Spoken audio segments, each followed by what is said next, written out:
Welcome to 5 minutes to better hips. We're going to set on our hands and knees and we're going to do circles. So we're going to loosen up the area.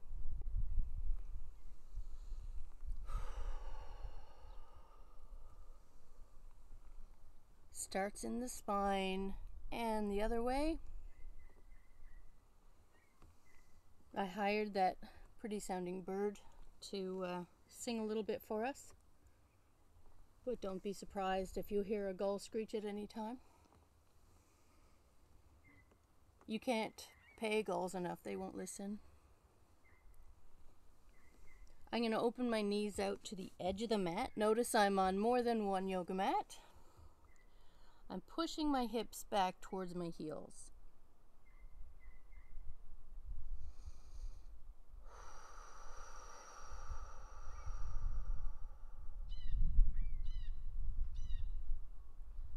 I'm going to come to my forearms.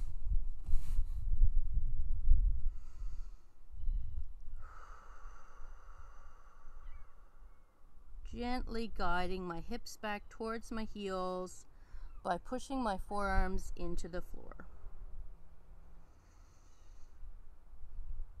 And I'm going to lie on my back.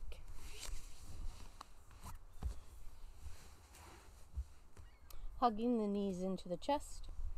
Rocking side to side.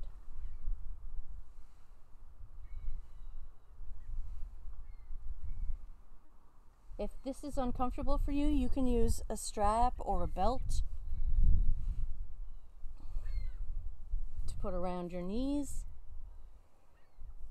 And I'm going to put my feet to the floor, about hip distance apart, and just do windshield wiper knees. They go in and out one at a time. We're opening up through the pelvis. There's the gulls. Yep.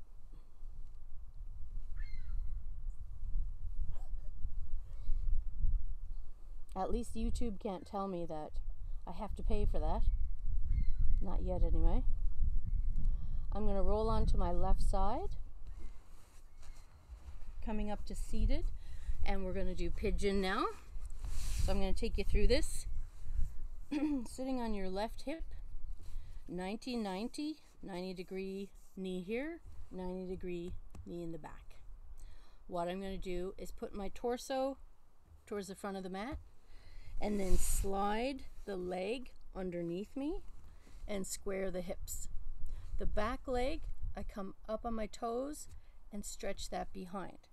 Now if that's too much at the beginning, which it probably is if you've never done it before, you can start with like if you have a pillow, couple pillows, or a block, you can stay here like this and work your way into a full pigeon pose.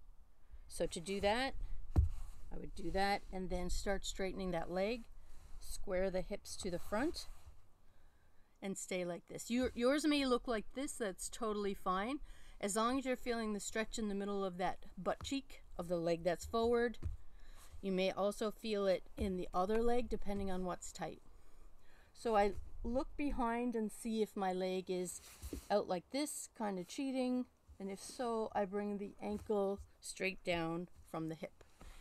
The trick is getting your hips as square to the front as you can.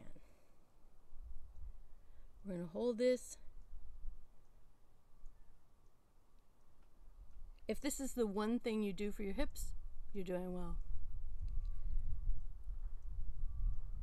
If you're a runner or a sitter, aka everybody, this is a good pose for you to do. So to come out of this, I shift back to the left hip, bring the legs up, and shift to the other hip. And then same thing, I straighten the other leg behind me and square my hips to the front. I like to keep my chest open up through the collarbones. And remember, if it helps, if you need something to rest your arms on, if this hurts your wrists, that just means your hips are really tight and you're in the right place. You can do anything like this. So that is your hip opener. Just set your timer to maybe do 30 seconds on each side. Namaste.